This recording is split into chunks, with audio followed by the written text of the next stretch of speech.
네, 안녕하세요. 대서양 크루즈입니다. 자, 이번 시간에 이제 보충해가지고 좀 몇 개 좀 알려드릴게요. 요약 강의 그 중에서 제가 좀 놓쳤던 부분, 그 다음에 최근에 이제 계속 시험에 이제 나온 이 부분에 대해서 설명 좀 드리고자 합니다. 이 부분은 그 제가 전범위 모의고사 해가지고 문제 풀이에도 좀 있기는 한데, 이걸 또 다시 좀 요약 정리해가지고 이쪽에 좀 붙여달라고 하는 요청이 있어가지고요. 제가 최근에 제가 했던 부분, 제가 또 설명을 좀 드리도록 하겠습니다. 1번, 자, 방염 대상 물품이 아닌 것은 이라고 했는데요. 우선 방염 대상의 그 설치 장소 부분은 시험에 잘 안 나와요. 자, 이 물품, 이게 중요합니다. 물품이 중요하고요. 자, 창문에 설치하는 커튼류, 블라인드 포함한다. 다 기억을 해야 됩니다. 그 다음에 카펫 방염 대상이고요. 벽지기도 되는데, 두께가 2mm 미만의 조긴 벽지는 제외한다. 자, 이것도 암기를 해야 됩니다. 그 다음에 전시용 합판, 목재, 섬유판, 자격이까지 암기를 하세요. 자, 나머지도 그 한국소방안전 그 교재 뒷부분 나와 있는데, 그건 과감하게 포기를 합니다. 자, 정답으로 나왔던 부분, 요 비닐장판 안 되는 거, 요거는 이제 정답이 안 된 걸로 한번 나온 적이 있습니다. 자, 그 다음 화재 안전조사 결과에 따른 조처 명령의 내용이라고 했는데, 자, 이것도 단골 문제죠. 자, 재축이 답이었어요. 자, 재축이 안 된다는 건데 한번 부분 볼게요.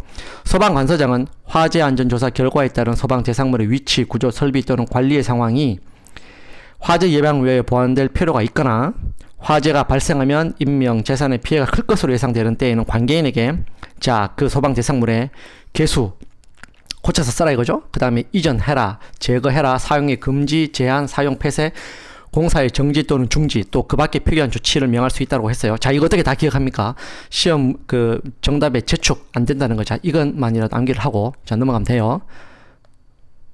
자, 3번 소방 계획의 주요 원리죠. 자, 이것도 교재를 갖다가 보면은 이 각각의 내용도 나옵니다. 근데 그 내용은 시험에 안 나와요. 자, 이 제목만 기억합니다. 종합적인 안전관리다. 자, 종합적이다. 그 다음에 통합적인 안전관리다. 자, 지속적인 발전 모델이 필요하다. 다 좋은 말이에요. 시험에 안 되는 거. 자, 통합적이니까 부분적. 자, 아니고요. 지속적이어야 되니까 단기적. 또 아닙니다. 자, 4번 위험류별 특성으로 틀린 것은 이라고 했습니다. 자, 요것도 이제 기본, 제가 요약 강의 때는 다, 요 부분은 기본적인 부분 다 설명을 드렸죠. 자, 그 내용 부분에 대해 가지고 또 시험에 나오더라고요. 자, 이류 위험물. 자, 이류 위험물은 이가고죠. 자, 이류 위험물은 가연성 고체로 저온에 착하기 쉬운 가연성 물질입니다. 자, 저온이지. 자, 고온이 아니에요. 그 다음에 삼류 위험물은 삼자금, 자연 발화성 및 금수성 물질이죠. 그러니까 거기다 물을 쏘면 안 되는 거예요. 그래서 물과 반응하거나 자연 발해에 의해 발열 또는 가연성 가스가 발생한다. 자, 그렇습니다. 오류 위험물, 오자반이죠. 자, 자기 반응성 물질로 화재 시 연소 속도가 매우 빨라서 소화가 곤란합니다. 자, 육산액이죠. 자, 산화성 액체, 강산으로 자체에는 불연성, 자, 불이 안 타지만 산소를 발생하는 조연성 액체이고 일부는 물과 접촉하면 발견한다. 자, 그렇습니다.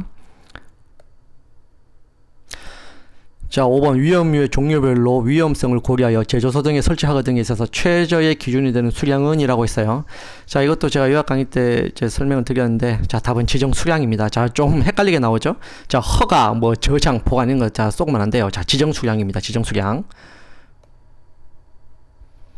자, 9번 볼게요. 가연무기 될 수 없는 조건 중 산소와 결합하여 흡열 반응하는 문제. 자, 흡열인데요.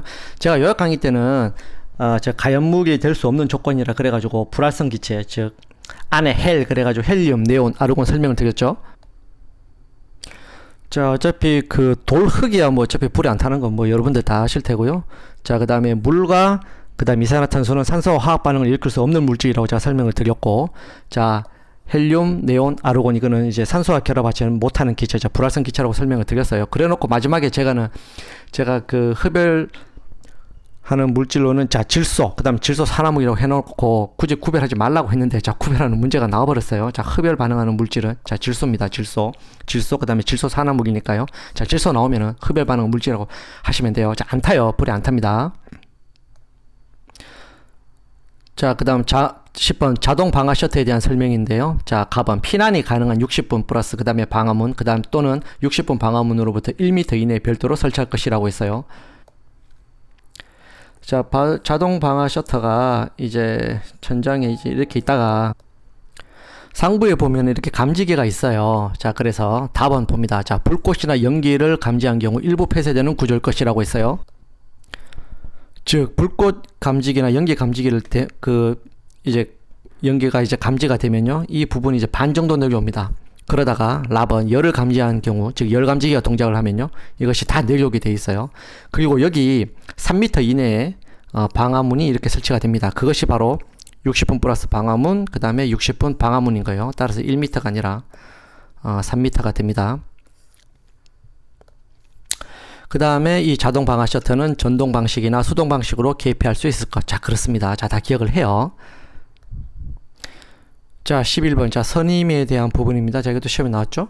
자, 관계인은 소방안전관리자를 소방안전관리자가 해임, 퇴직 등으로 근무를 종료한 날로부터 자, 30일 이내에 선임을 해야 되고요.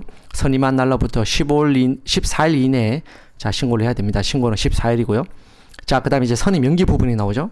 자, 이것도 시험에 나왔습니다. 자, 특급 1급은 선임 연기가 불가능합니다. 자, 2, 3급만 가능합니다. 그 다음에 답은 소방본부장 또는 소방서장은 선임연기 신청서를 제출받은 경우에는 3일, 자 3일 이내에 선임 기간을 정하여 관계인에게 통보를 해야 되고요.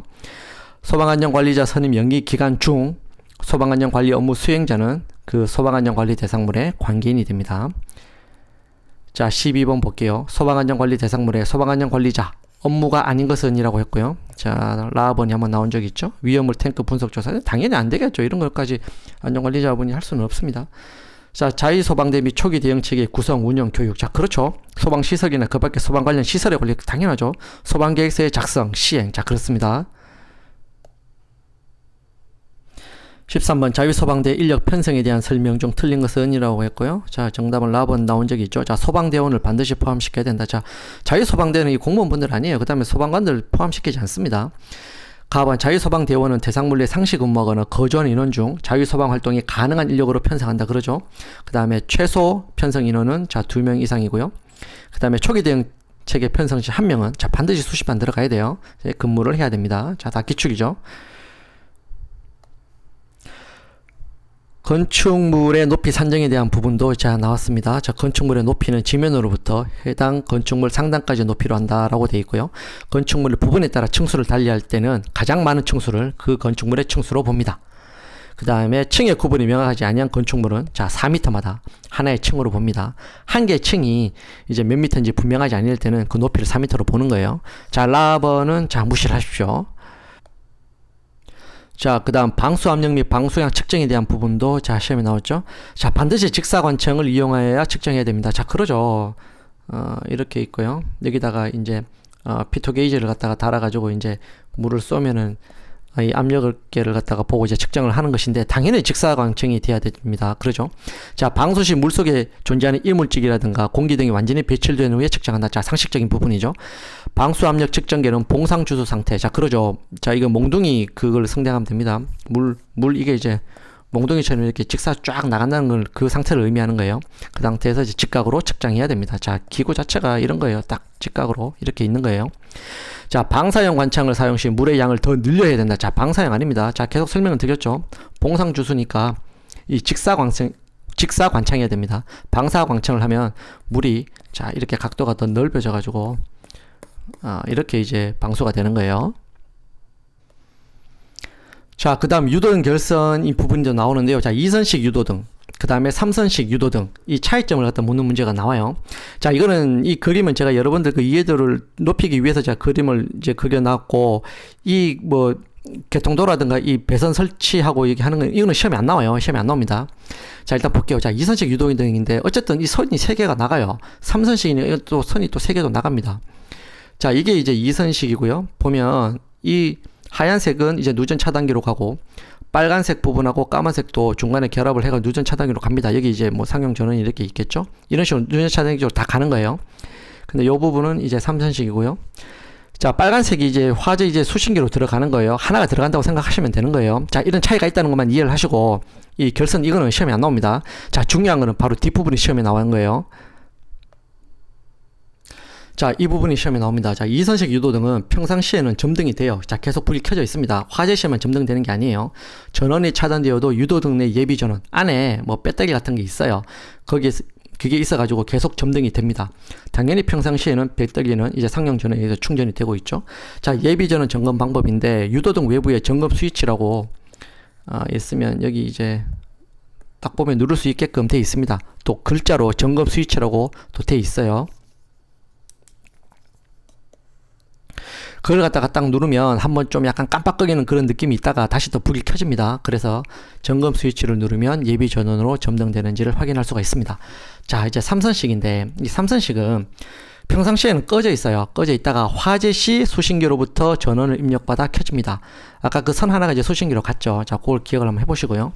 자, 화재 시 이제 입력을 받아서 이제 켜지니까 자동화재 탐지 설비의 감지기나 발신기가 작동되었을 때도 그러겠죠. 그 다음에 상용 전원이 정전되거나 전원선이 단선되었을 때도 자, 그렇게 됩니다.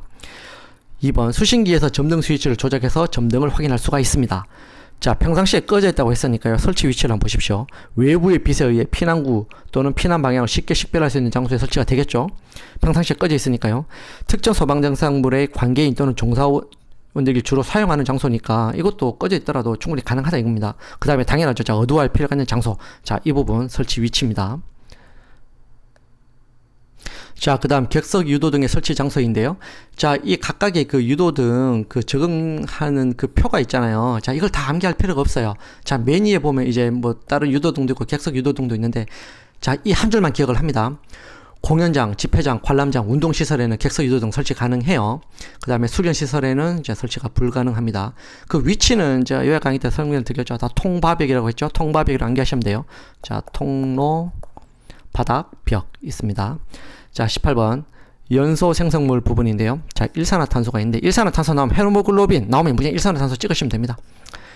자, 인체 내 헤모글로빈과 결합하여 산소의 운반 기능을 악화시켜 질식하게 하는 거다. 자, 일산화탄소입니다. 자, 이산화탄소 이건 뭐 상식적으로 다 알죠. 공기보다 무겁고 이제 자체는 독성이 없지만 이제 많이 있으면 호흡이 곤란하죠. 자, 그다음 연소 범위에 대한 부분도 나오는데요. 연소에 필요한 혼합가스의 농도 범위, 즉 점원이 주어졌을 때 연소가 일어나는 혼합기체 농도 범위라고 했어요. 어떻게 이해를 해보시냐 그러면요. 자, 종이에다가 이제 뭐 성냥이나 라이터를 켰을 때 그 종이 자체에 이제 불이 붙는 건 아니에요. 열에 의해서 종이가 열 분해되고 그 분해됐을 때 나오는 가스에 보통 그 불이 붙습니다. 기름도 마찬가지죠. 기름 표면에 나오는 그 유증기에 이제 기체가 그 불이 붙는 거예요. 근데 그것이 종이라든가 이제 기름에 너무 가까이 있다 보니까 우리 눈에 안 보이니까 그게 종이 자체에 불이 붙는 것으로 보이는 거고 기름 위에 보이는 걸 보이는 거예요. 그때 나오는 그 기체가 불이 즉 점원에 주어졌을 때 연소가 일어날 수 있는 그런 농도 범위가 따로 있는 거예요. 자, 그런데 그것은 자, 온도가 높을수록 압력이 높을수록 산소 농도가 높을수록 연소 범위는 넓어진다라고 생각합니다. 자, 이 기출 주문이에요. 이게 굳이 설명을 드리자면 뭐 르샤틀리에 법칙도 있고 뭐 보엘-샤를 법칙도 있는데 그거는 시험에 안 나옵니다. 안 나오니까 차라리 암기가 빨라요. 예, 온도, 압력, 산소 농도가 높을수록 연소 범위가 넓어진다라고 됐습니다. 자, 오늘 여기까지 할게요. 자, 여러분 합격에 많은 도움이 됐으면 좋겠습니다. 감사합니다.